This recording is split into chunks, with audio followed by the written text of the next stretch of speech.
Salut à tous, on se retrouve aujourd'hui dans cette première vidéo pour que je puisse vous emmener avec moi dans un cyclocross. C'est pas n'importe lequel puisque ça va être mon tout premier cyclocross avec les Open. Donc je pense que ça va secouer, on va être beaucoup plus nombreux qu'aux habitudes.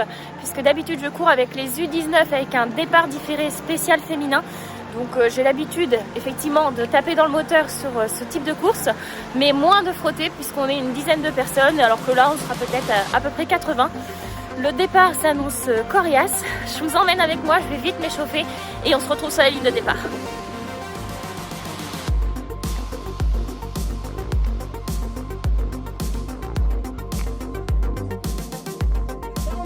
Yes. Je suis ponctuelle et je démarre au fond parce que voilà. Dans 1 minute il y a tout. Oh. Ah, t'es sûr? Un départ nul encore? Bon, comme vous pouvez le constater, j'ai une énorme confiance en moi au moment du départ des courses. Et d'autant plus quand ça fait 1 mois que je n'ai pas touché à mon cyclocross.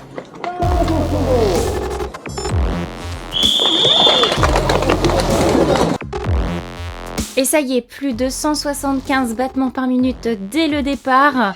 On peut tout de suite remarquer l'intensité et le stress que cela me procure. N'étant pas sprinteuse et n'aimant pas trop frotter, cela aurait été l'un de mes plus beaux départs d'un cyclocross.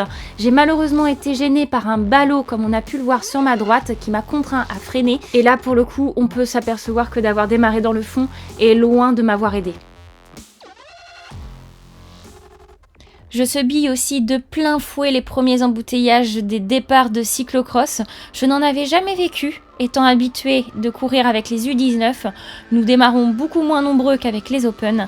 Et finalement, j'ai été tellement gênée sur ce début de course que j'aurais dû plutôt démarrer à l'avant.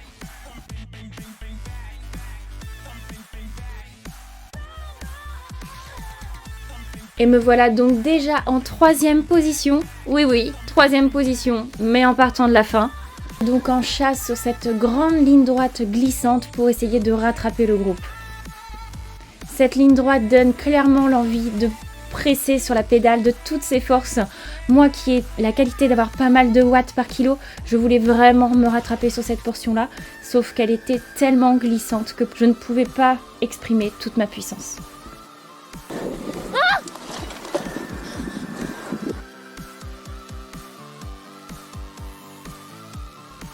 On arrive enfin au bout de cette grande ligne droite pour attaquer la partie technique. Nous ne sommes pas très loin les uns des autres, mais pour autant, je sais bien que je ne suis pas en position de force, étant donné que la technique est la chose qui me manque le plus. Ça s'explique notamment par le fait que ça ne fait que 2 ans que je pratique le cyclisme, et c'est d'ailleurs pour cette raison que j'ai choisi de faire du cyclocross en hiver, de façon à m'améliorer sur la partie technique et être en meilleure forme lorsque j'arrive sur les compétitions de route.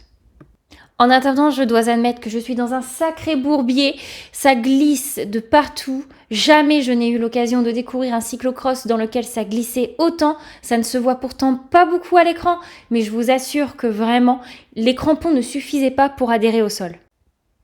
Je me rends déjà compte que mon adversaire n'a pas du tout la même façon de rouler que moi et qu'il va être important pour moi de passer devant afin que ce soit moi qui puisse le gêner et non pas l'inverse. Car là, je me retrouve dans certains passages complètement bloqués par son allure pour ensuite avoir du mal à rester à son contact. Lors de l'échauffement, j'ai pu faire un repérage du circuit qui me permet de savoir que dans quelques mètres, on va attaquer une partie plus roulante et plus physique qui exprimera moins la technique et c'est clairement ici que ma mission est de le doubler.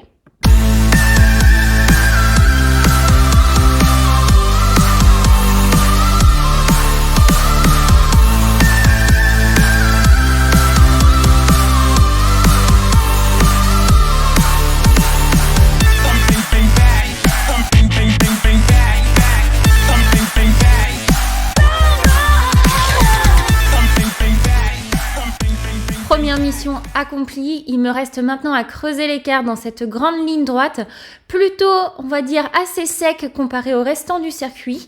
C'est ici, clairement, que je peux m'exprimer, donc je dois tout donner. Mon cœur est à plus de 185 battements par minute, ça reste assez haut, mais j'ai déjà fait plus haut dans d'autres cyclocross.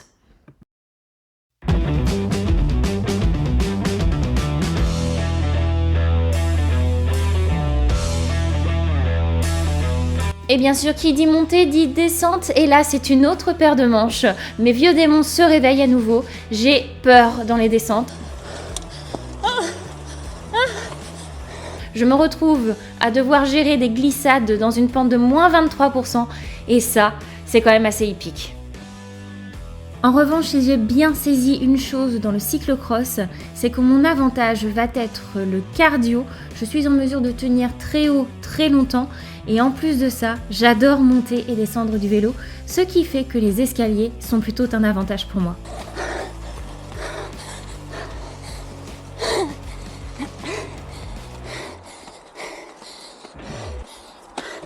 Bon, ok, c'est pas parce que je vous dis que c'est mon avantage que je n'ai pas mal en même temps. Et puis là, oui, vous pouvez le dire, je fais n'importe quoi. Mais c'est aussi ça le charme du cyclocross, c'est de savoir s'adapter à toute situation sans perdre de temps. On s'en fiche de la façon dont c'est fait, du moment que c'est fait et le plus rapidement possible. C'est l'essentiel. Et là, clairement, je ne me sentais pas à l'aise pour rechausser. J'avais de la boue partout sous les cales. Je n'avais pas le temps de clipser correctement avant la descente. Et prendre une descente sans avoir clipsé les pieds, pour l'avoir déjà essayé, c'est assez cosmique.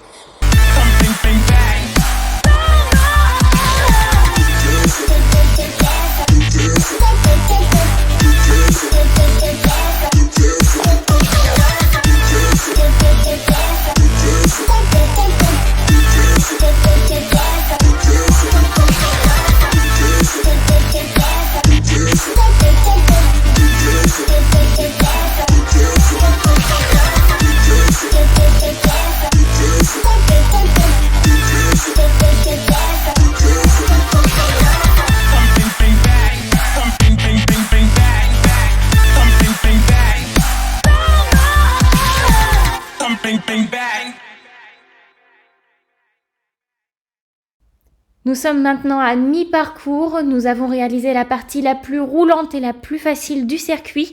Bientôt, ce sera un véritable carnage. Et là, pour l'instant, le seul regret pour moi est d'avoir la pression à l'arrière avec mon camarade et de ne plus avoir personne en chasse devant. Allez Gwen, allez!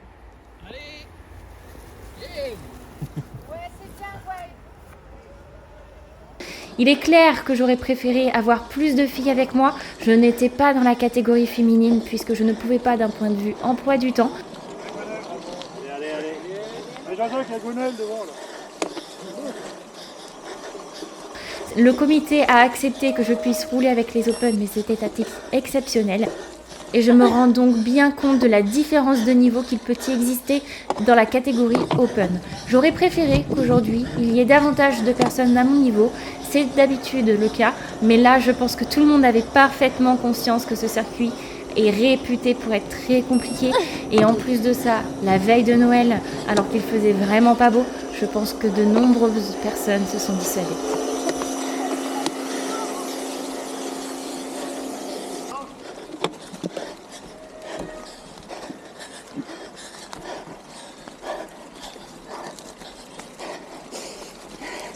Ça va? Un chantier! Toute cette deuxième partie du circuit se faisait en courant tellement ça glissait.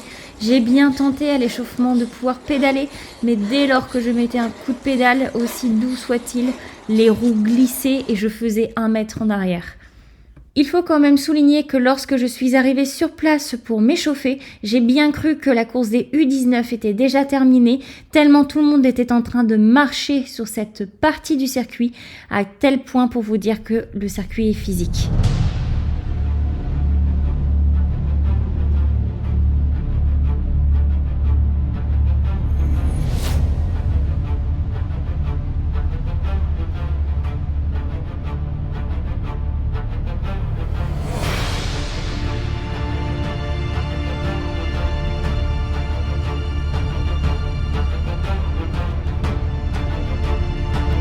À partir de ce moment-là, j'ai commencé à sentir qu'une chose étrange était en train de se passer. Je n'ai pas voulu admettre les choses. Je me suis dit que j'avais peut-être eu un manque de motivation l'espace d'un instant qui m'avait fait m'arrêter, mais je n'arrivais plus à pédaler sur mon vélo et on saura un petit peu plus tard pourquoi.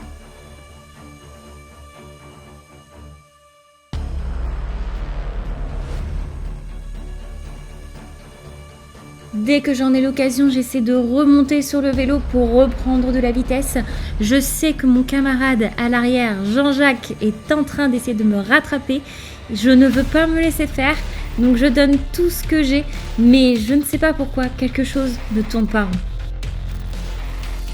J'ai néanmoins beaucoup aimé ce petit dévers bien glissant, histoire de donner du spectacle aux spectateurs qui étaient là pour nous encourager, et ça, c'est adorable. Jean-Jacques a d'ailleurs fait le show en leur offrant cette petite glissade, et on félicitera ce petit garçon très observateur qui aura bien trouvé la caméra sous ma selle.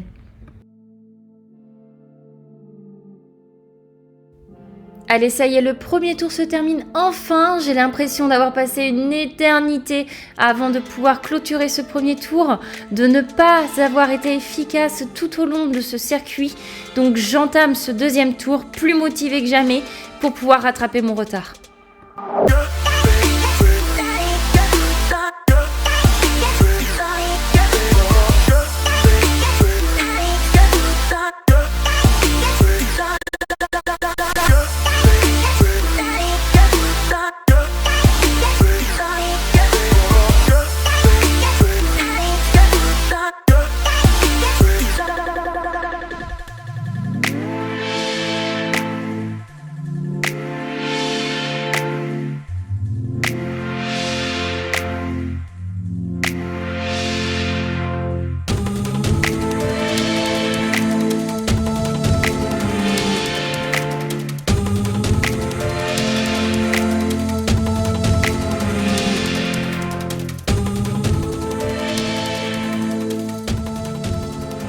Ce n'est qu'après cette longue ligne droite et une fois arrivée dans ce premier virage que j'ai vraiment senti que quelque chose se passait sur ma roue avant, un petit peu comme si j'étais dégonflée.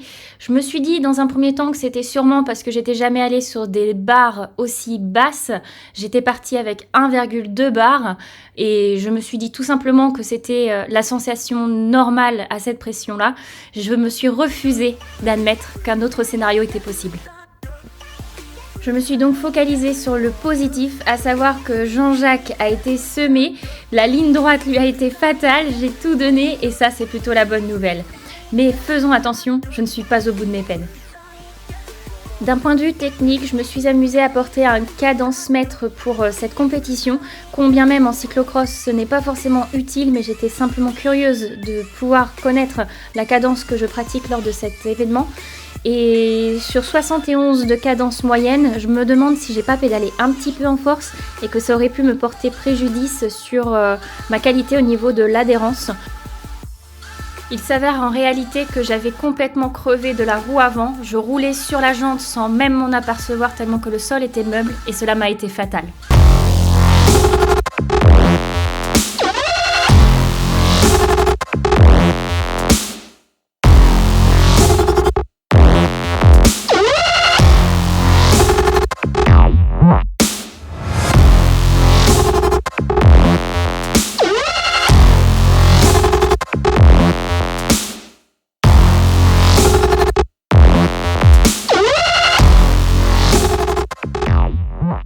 Et ça y est, je viens déjà de faire 2 chutes consécutivement, l'une parce que j'ai glissé sur le ponton en bois avec ma jante et l'autre parce que je me suis coincée dans une ornière.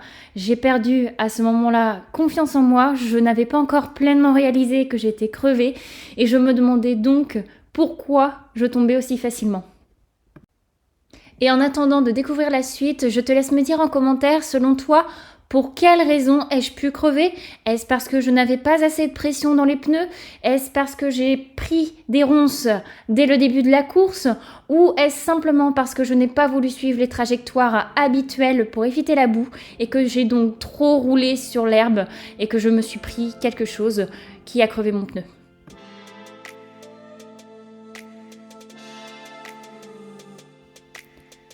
Et comme on dit jamais 2 sans 3, pour votre plus grand plaisir.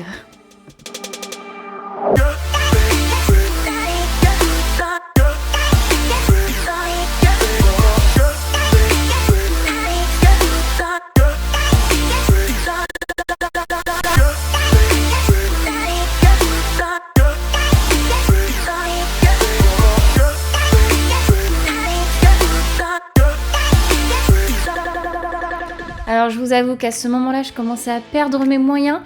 3 chutes en aussi peu de temps, je n'avais plus aucun contrôle de mon vélo. Je me suis donc aussitôt demandé si c'était de ma faute, si j'avais perdu toute ma technique de cyclocross du fait d'être restée 1 mois sans pratiquer. Et j'étais aussi un peu dégoûtée, un peu bouleversée par le fait qu'en compétition féminine, j'arrivais à faire des podiums assez facilement depuis le début de la saison et que là, je me retrouve toute seule à l'arrière d'un groupe. Certes, c'est un niveau plus élevé que d'habitude, mais je ne m'attendais pas à me retrouver seule. Donc là, c'était un petit peu compliqué pour moi. Je surveillais autant que possible l'arrivée de Jean-Jacques. On le voit arriver au loin. Et là, je me dis qu'il y a vraiment un gros problème et qu'il va falloir que je découvre lequel. On le voit encore ici, dès lors que j'essaie de remonter sur mon vélo et qu'il y a une toute petite difficulté qui passait très bien au premier tour, je me retrouve complètement stoppée, je suis obligée de descendre du vélo et de courir à côté, donc c'est assez agaçant. Et même sans ça, pour avoir parlé avec plusieurs coureurs, dont des personnes qui ont un haut niveau, il est clair qu'on a été nombreux à ne pas prendre énormément de plaisir sur ce cyclocross. Alors je ne sais pas exactement ce qu'il s'est passé ce jour-là. Le climat devait y être pour quelque chose. Le circuit étant très technique, très boueux et qu'il pleuvait énormément depuis des semaines, je pense que ça n'a pas aidé. On a également été bon nombre à chuter ou à avoir des problèmes mécaniques. Donc c'était vraiment un cyclocross où il était indispensable d'avoir au moins 2 vélos pour véritablement le changer à chaque tour et si jamais l'un d'entre eux était cassé, de pouvoir avoir une solution alternative. Et là, comme vous pouvez le voir depuis déjà quelques secondes, Jean-Jacques essaie coûte que coûte de me passer devant. Il tente à chaque ouverture de me passer devant. On se chamaille et je tiens déjà à le remercier parce que sans lui, j'aurais passé une course ennuyeuse alors que là, il me permettait d'avoir un challenge étant donné qu'on avait à peu près le même niveau.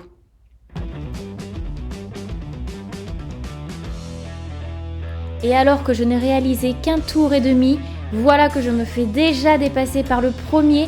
Il est passé telle une fusée et là, Jean-Jacques, malin comme tout, en profite pour me doubler du fait de l'ouverture que j'ai laissée.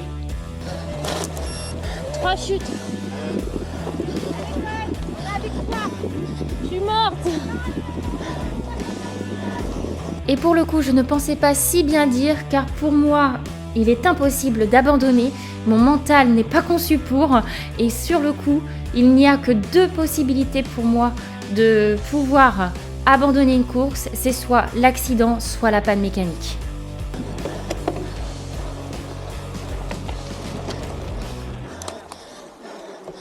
Je vais déjanter. Je suis complètement à plat.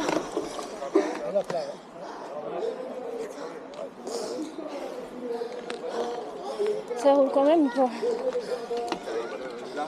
À plat, tu es à plat. Putain.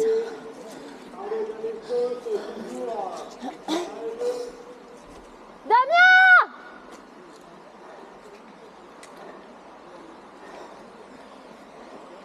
Je suis complètement à plat à l'avant, faut que j'abandonne.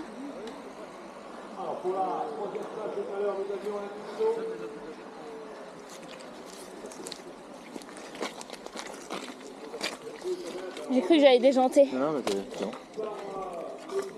Crevé. Crevé, tu me crois? Ouais, c'est ça. Bah voilà. C'est sur la route que je l'ai senti. Ah bah c'est bon, ça va.